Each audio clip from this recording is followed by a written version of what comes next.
So back on March the 4th, 1986, I was born.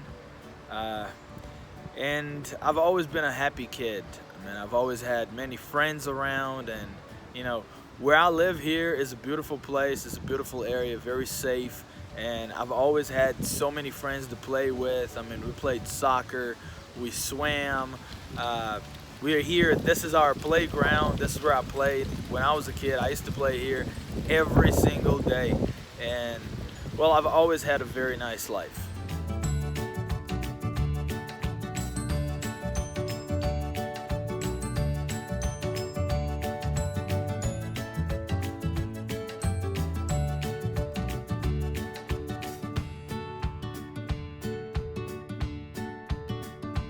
So as you can see, this is my place, this is my home. And well, one thing that I remember is that when I was 14, 15, maybe 16 years old, all of my friends around here decided to be skateboarders. We wanted to be skateboarders, so everybody bought skateboards and we listened to rock and roll. From Brazil, we used to listen to CPM 22, Charlie Brown Jr., that was the other one, Detonautas and all that. But later, we decided to listen to American music. So we started listening to Blink-182, Boxcar Racer, and then we have Australian bands like Silverchair, and some other bands like Canadian Girl, like Avril Lavigne and all that. So that's when I started actually, enjoying more English. But I grew up in a house where everybody loved music. My mother is a big fan of Elvis Presley and Michael Jackson. So I listened to a lot of Elvis Presley, Michael Jackson.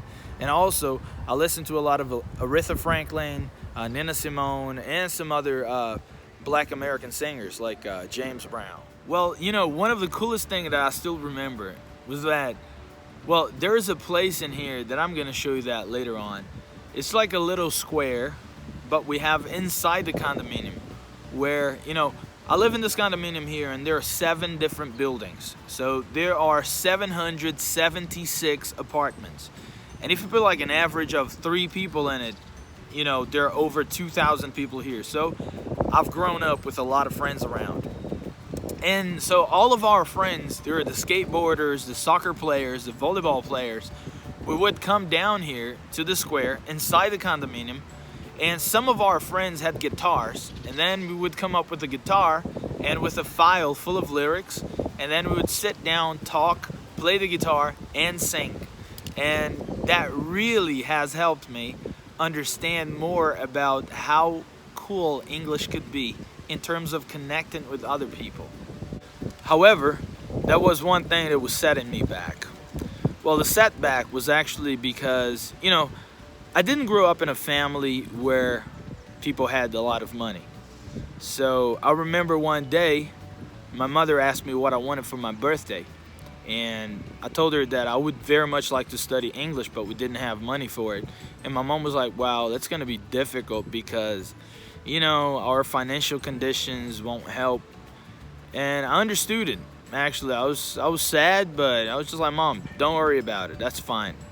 And well, things happen in a way that is very unexpected, right? When I was 12 years old, my father passed away. And he was a bus driver here in the city. And, well, when he passed away, things changed very much. I mean, we didn't have a lot of money coming in. And, but I knew that my mother, as a strong woman, she would turn things around and everything would work out, and definitely everything turned out good. So when I was 17 years old, on March the 4th, my birthday, my mother came up to me and said, Rodrigo, so what do you want for your birthday? And that's when I told her that I would like to study English. And we went to some schools around, and we had found out that it was very expensive and she wouldn't be able to pay for me. So I was like, all right, Mom, since you can't afford it, what I'm gonna do is I'm gonna study at home. I'm gonna continue singing songs with my friends out there, and that's when friendship changed my life. Well, as you can see, the green building right there, this is where one of my childhood friends used to live. His name is Marcelo Pimenta. Well, Marcelo Pimenta, he has been my friend for, I don't know, 25, maybe 30 years. And he has played a very important role in my life. So, yeah, I asked my mom for my birthday present, right? She said that she couldn't give it to me. That's when God worked his way through, the talks, and I think actually, I'm sure that he knew how much I wanted to learn English. So that's when he put Marcelo in my life in a certain way. Marcelo came up to me that year and he said, Rodrigo, you know what? I gotta tell you a secret. Please don't tell anybody, all right? I said, okay, man, I won't tell anybody. Hey, I'm going to move to the United States. I'm going to a city called Little Rock, which is the capital of Arkansas, where I'm gonna study for 1 year. And I said, Marcelo, that's great, man. That's awesome. And he said, well, you know what? I have a scholarship in this English school and I can put your name on it. I said, no, hold up, man. What you're telling me? You're telling me that you're going to transfer your scholarship to me? And he said, yes, bro, this is exactly what I'm saying. That's exactly when I knew that my life with English would start.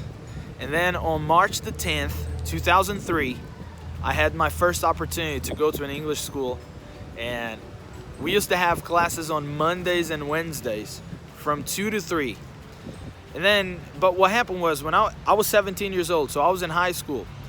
I used to study in the morning, and I used to go to the English school in the afternoon on Mondays and Wednesdays from 2 to 3. You know what made a difference in my life? All of my classmates were studying there from 2 to 3, but I always stayed longer.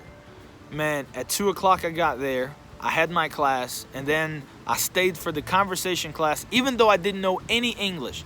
So what I would do is I would come up to my teacher and just said that. It's like, teacher, well, I'm a very basic level. I mean, this is my first time studying English, but I know I need to improve my listening, so can I stay here? I mean, you don't need to talk to me, but I mean, just letting me stay here would help me with my, pronunciation and intonation and vocabulary and listening. Is it okay for you? And she said that it was awesome. And that's what I did. So I stayed a lot longer. During the vacations, we used to have one thing called Talking Too Much Week. A Talking Too Much Week is a week during your vacation when you can have any classes you want from 8 o'clock in the morning to 9 p.m. All of my friends would go there. They stay there for an hour, maybe 2. I stayed from 8 in the morning until 9 p.m. with 2 of my friends, Marcos and Gustavo.